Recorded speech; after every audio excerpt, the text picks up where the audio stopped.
Oke, baik. Assalamualaikum warahmatullahi wabarakatuh.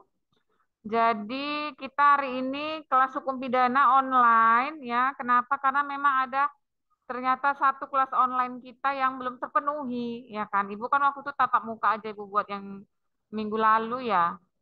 Ternyata harus ada satu online. Jadi untuk absensi Ibu yang online belum terpenuhi. Oleh karenanya hari ini Ibu buat online. Dan mungkin untuk untuk minggu depan kita masuk di hari Rabu ya. Karena kebetulan ada jadwal semhas Ibu di hari Rabu, jadi Ibu buat aja untuk pempidana minggu depan hari Rabu jam 2 ya. Jadi kita masuk jam 2. Gedungnya nanti cari aja di gedung yang deket-deket, jangan sampai lantai 4 ya. Capek Ibu naiknya. Jadi bisa kalian cari di gedung-gedung lantai 2 atau lantai 3 di gedung M, itu kan ada gedung M ya. Gedung M itu kan banyak ruang-ruang yang kosong itu kalau udah jam-jam 2 ya. Jadi nanti cari ruangan counting ya, cari ruangan yang eh apa yang tidak capek kali nanti Ibu naik gitu ya. Oke. Baik, untuk hari ini Ibu akan bahas tentang fogging ya, atau pengertian percobaan dalam hukum pidana. Jadi untuk percobaan ya di dalam hukum pidana itu dia ada pada pasal 53 dan pasal 54 KUHP ya. Mengapa percobaan ini dibahas di dalam hukum pidana kita? Karena memang salah satu jenis tindak pidana yang biasa terjadi itu adalah yang namanya percobaan atau fogging. Ya. Jadi bukan fogging untuk DBD ya, yang udah berdarah ya, tapi ini foggingnya itu untuk tindak pidana ya atau percobaan ya, percobaan di dalam KUH pidana kita. Nah, pada pasal 53 dan 54 itu dijelaskan bahwasanya percobaan untuk melakukan kejahatan itu dia tetap dipidana ya. Walaupun kejahatan itu tidak selesai ya. Jadi walaupun suatu tindak pidana itu tidak selesai, tetapi dia sudah terjadi, sudah ada niat. Nah, walaupun eksekusinya itu gagal, nah itu tetap dihukum, ya tetap dipidana dengan berlandaskan pada pasal 53 dan 54 ini, yaitu namanya adalah percobaan. Ya misalnya mau melakukan penculikan, ya percobaan penculikan lah namanya. Kemudian mau melakukan misalnya penganiayaan, percobaan penganiayaan, ya, mau melakukan pembunuhan, maka dia dikatakan dengan percobaan pembunuhan. Nah, apa bunyi pasal 53 di dalam KUHP? Pasal 53 itu berbunyi untuk kejahatan eh, percobaan ini, jika niat itu telah nyata dari adanya permulaan pelaksanaan dan tidak selesainya pelaksanaan itu bukan semata-mata disebabkan karena kehendaknya sendiri. Maksimum pidana pokok terhadap kejahatan dalam percobaan dikurangin sepertiga ya dari hukumannya. Jadi kalau misalnya dia percobaan pembunuhan misalnya 15 tahun ya, ke vonis dari hakim, maka dia dikurangin sepertiga karena dia masih percobaan. Nah, kemudian jika kejahatan diancam dengan pidana mati atau pidana penjara seumur hidup, dijatuhkan pidana penjara paling lama 15 tahun. Pidana tambahan bagi percobaan sama dengan kejahatan selesai. Dan pasal 54-nya mencoba melakukan pelanggaran tidak dipidana. Jadi kalau percobaan pelanggaran itu nggak dipidana, ya. Apa itu Bu percobaan pelanggaran? Ya misalnya yang dulunya wajib pakai masker, ya kan? Rupanya dia pegang masker, ketahuan ini sama Satpol PP mungkin ya kan? Dipakainya maskernya tiba-tiba, itu nggak dipidana, ya. Jadi kalau percobaan pelanggaran tidak dipidana, yang dipidana itu adalah percobaan daripada kejahatan, ya. Kemudian kedua pasal itu memberikan definisi tentang apa yang dimaksud dengan percobaan melakukan kejahatan atau fogging, yang selanjutnya disebut dengan percobaan. kemudian pada pasal 53 juga dijelaskan bahwa ada yang namanya syarat-syarat dari percobaan. Yang pertama itu adanya niat atau kehendak dari pelaku. Inilah yang Ibu sebut mens rea, ya, adanya kehendak. Jadi dia sudah ada niat untuk melakukan suatu kejahatan. Nah, kemudian apalagi syaratnya? Syarat yang kedua itu adalah adanya permulaan pelaksanaan dari niat yang dia kehendaki itu. Jadi misalnya dia mau melakukan penculikan, ya, percobaan penculikan ini. Dia udah ada niat mau menculik seseorang anak misalnya. Nah, dia udah nyiapin ini, misalnya udah ada kendaraannya, udah ada yang mau membantu dia atau dia sendiri dia udah persiapkan alat-alat. Jadi itu adalah dikatakan sebagai permulaan. Adanya permulaan pelaksanaan dari niat, ya. Kemudian yang ketiga syaratnya itu adalah pelaksanaan tidak selesai semata-mata bukan karena kehendak dari pelaku. Jadi udah mau menculik seorang anak, udah disiapkan alatnya, udah disiapkan bius, misalnya ya ada siap kendaraan, udah kerjasama dengan seseorang, misalnya ya. Nah ternyata udah ketika mau hampir diculik, ketahuan gitu sama orang tuanya, ketahuan sama orang tua si anak. Tidak jadilah dia menculik ya, karena namanya sudah ketahuan, maka dia tetap ditangkap gitu, tetap ditangkap, tetapi tidak terjadi ya kan, tindak pidana penculikan kan tidak terjadi ya. Walaupun tidak terjadi, tetapi dia sudah masuk dalam kategori percobaan penculikan. Nah, jadi diproses Bu, iya diproses. Karena apa? Syarat yang ketiga itu adalah pelaksanaan tidak selesai semata-mata bukan karena kehendak dari pelaku. Jadi kejadian tadi karena si anak yang mau diculik ini rupanya ketahuan sama orang tuanya, dia hampir mau disekap nih, dia hampir mau ditarik misalnya. Nah, orang tuanya berusaha menolong dan ketahuanlah bahwasanya si A ini mau menculik, tetap dia diproses ya.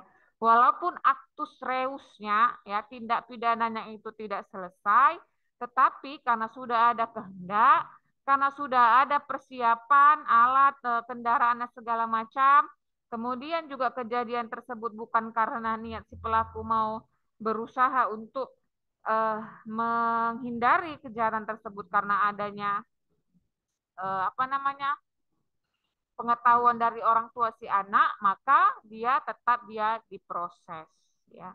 Tapi kita kembali lagi ke pasal 53 bahwasanya ya kejahatan tersebut hanya dikurangi sepertiga ya.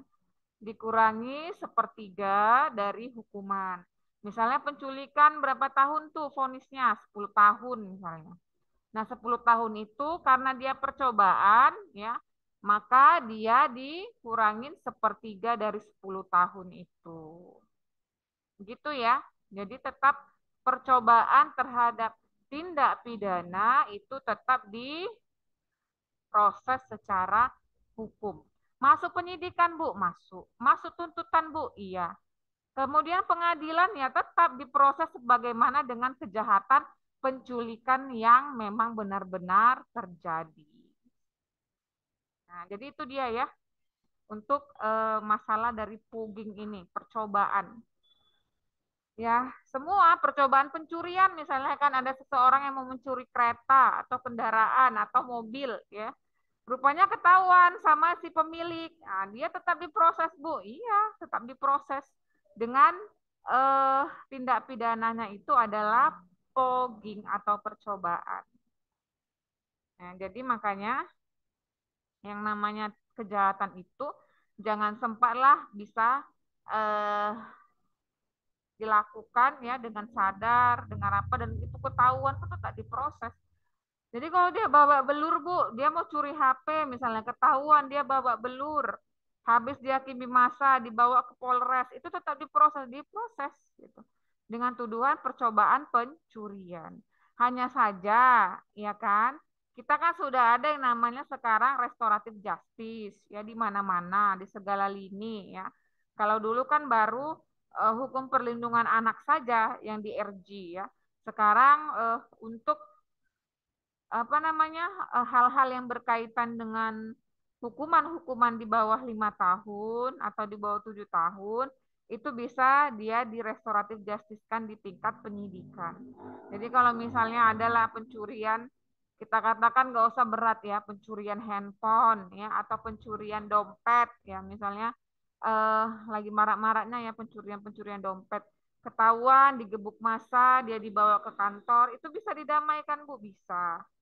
Kalau yang si korban ini dia meminta agar tidak dilanjutkan gitu ya. Jadi tetap proses restoratif justice itu berlaku. Hanya saja ya, kalau kita kembali kepada eh, apa ya KUHP kita ya, mengapa yang namanya percobaan ini tetap diproses ya?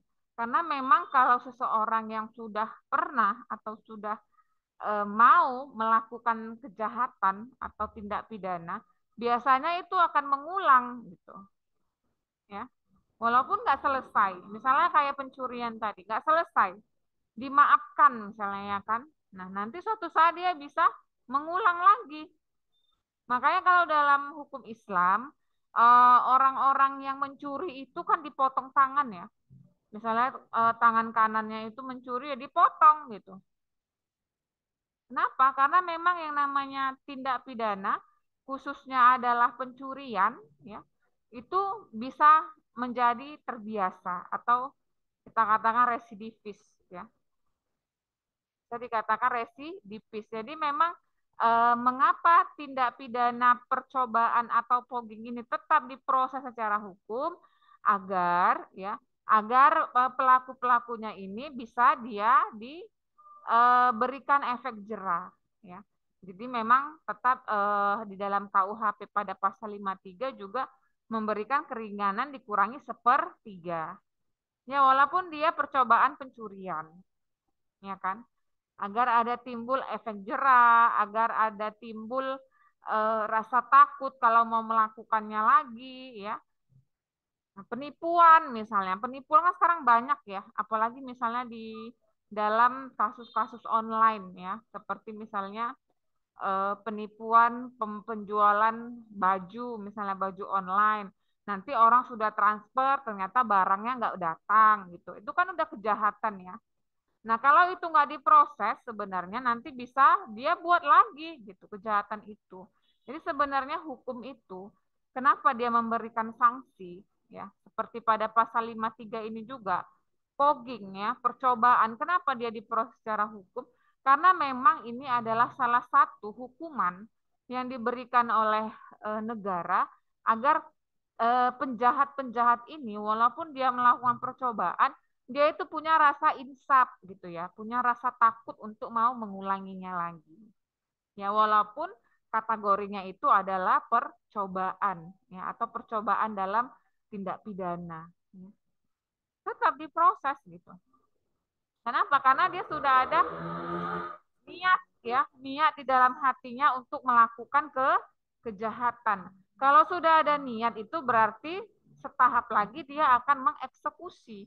Hanya saja syukurnya dalam hal kondisi, situasi dan waktu ketahuan gitu. Karena kan tadi syarat ketiga tidak dari niat si pelaku untuk menghentikan karena ada dari luar gitu ya.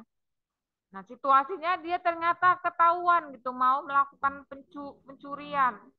Nah, ini tetap diproses harusnya gitu. Tetapi saat ini memang restoratif justice ini mulai digaungkan karena memang terlalu banyaknya angka kriminalitas yang terjadi di tengah-tengah masyarakat. Jadi bisa dikatakan penyidik kepolisian juga sebenarnya kelelahan gitu ya. Penyidiknya berapa ya, penuntutnya berapa, tapi kejahatannya itu naik, tingkat kejahatan itu naik gitu. Jadi timbang kami lelah-lelah ya kan mengurus capek-capek ya memproses bagus didamaikan. Jadi salah satu restoratif justice ini juga menjadi kebijakan agar yang namanya kejahatan-kejahatan ringan, apalagi dia yang percobaan itu bisa dia didamaikan pada saat itu juga. Itu ya. Kenapa? Karena sudah semakin meningkatnya kriminalitas gitu. Dan ujung-ujungnya satu, tingkat kriminalitas itu naik, itu juga karena faktornya banyak ya. Salah satunya adalah faktor ekonomi ya. Seseorang mau mencuri ya, itu kan karena keterpaksaan mungkin ya, bukan karena dia hobi gitu. Apakah karena mungkin dia tidak ada uang, apakah karena tekanan kondisi ya. Jadi dia mau mencuri gitu. Eh, apanya ketahuan gitu, fatalnya itu ketahuan. Jadi yang namanya percobaan kalau dia secara KUHP itu tetap diproses secara hukum ya. Tetapi kalau saat ini memang yang dikemukakan itu untuk tindak pidana khususnya adalah fogging atau percobaan ini lebih kepada restoratif justice ya, atau perdamaian di tempat. Karena apa? Karena kejahatan itu kejahatannya tidak terjadi ya. Oke, mungkin selayang pandang ya dari Ibu tentang percobaan dalam tindak pidana atau yang sering didengar dengan kata fogging. Ya. Ada yang mungkin ditanyakan? Silakan Ibu buka sesi tanya jawab untuk subbab kita percobaan. Silakan. Jadi dia ada di pasal 53 ya. Pasal 53 dan pasal 54. Kalau 54 tadi menyatakan bahwa percobaan pelanggaran tidak dipidana ya. Yang dipidana itu adalah percobaan daripada kejahatan.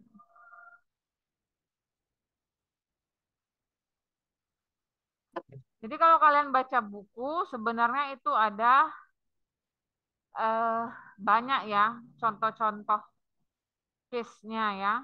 Ini dia case dalam rangkaian pembunuhan berencana yang dia itu percobaan pembunuhan berencana. Nah, juga ada dia dua teorinya, satu teori subjektif dan satu teori objektif. Untuk itu, Ibu harap baca ya, untuk teori subjektif dan teori objektif dalam perkara fogging ini ya. Karena nggak bisa semua Ibu jelaskan, jadi tugas kalian membaca. Baca buku hukum pidana tentang percobaan dalam tindak pidana. Udah pada punya kan buku hukum pidana kan? Udah? Udah, Bu. Oke. KUHP-nya udah pada punya kan? Udah, Bu. Oke, nanti Udah Rabu juga, Bu. Ibu periksa ya siapa yang udah. Jadi Rabu bawa buku hukum pidana dan KUHP. Karena Rabu kita agendakan, Rabu depan ya, kita agendakan jam 2 untuk masuk tatap muka. Ya. Ada yang mau ditanyakan? Silakan terkait dengan tindak pidana percobaan ini atau fogging. Oke, karena tidak ada, ya silakan. Ada? Oke, untuk hari Rabu depan ya kita akan bahas tentang dalneming ya, atau yang namanya penyertaan. Dalneming atau penyertaan di dalam hukum pidana. Jadi kalau kalian udah punya bukunya ada tuh subbab tentang dalneming atau penyertaan di dalam hukum pidana. Oke. Doainlah ya Ibu menulis buku hukum pidana. Rencananya mungkin tahun depan Ibu mau buat buku tentang hukum pidana, ya. Jadi Ibu kalau Ibu udah ada nanti bukunya ya kelas selanjutnya mungkin ya kalau kelas kalian kan selesai nanti ya. Itu akan Ibu suruh untuk download saja, ya kan download kemudian cetak sendiri gitu. Buku hukum pidana yang insya Allah akan Ibu tulis tahun depan ya. Untuk tahun ini Ibu baru nulis tentang narkotika, rehabilitasi narkotika. Tahun depan Ibu berencana mau nulis buku tentang hukum pidana. Ya, jadi harus punya ya. Dan ini Pak ya. Jadi Bu harap bawa buku pidana Rabu depan dan KUH pidananya. Kita akan bahas tentang dalneming atau penyertaan di dalam hukum pidana. Ada yang mau ditanyakan? Silakan. tentang percobaan tadi atau pogging? Cukup, Bu. Cukup ya, oke. Karena cukup, mungkin Ibu akhiri sampai di sini ya. Kita jumpa insya Allah Rabu depan. Kalau ada umur, ada waktu ya, kita jumpa Rabu depan di jam 2 siang. Nanti Komting kabari Ibu ruangan. Cari ruangan yang di lantai 3 atau lantai 2 saja ya. Karena lantai 4 Ibu capek kali naiknya ya. Sesak napas Ibu. Oke, Bu akhiri. Terima kasih untuk kehadiran kalian. Kalau ada nanti yang mau ditanyakan, boleh japri Ibu atau boleh dibuat di grup. Insya Allah kalau ada kesempatan akan Ibu balas ya. Sekian dari Ibu, terima kasih Bu akhiri. Assalamualaikum warahmatullahi wabarakatuh.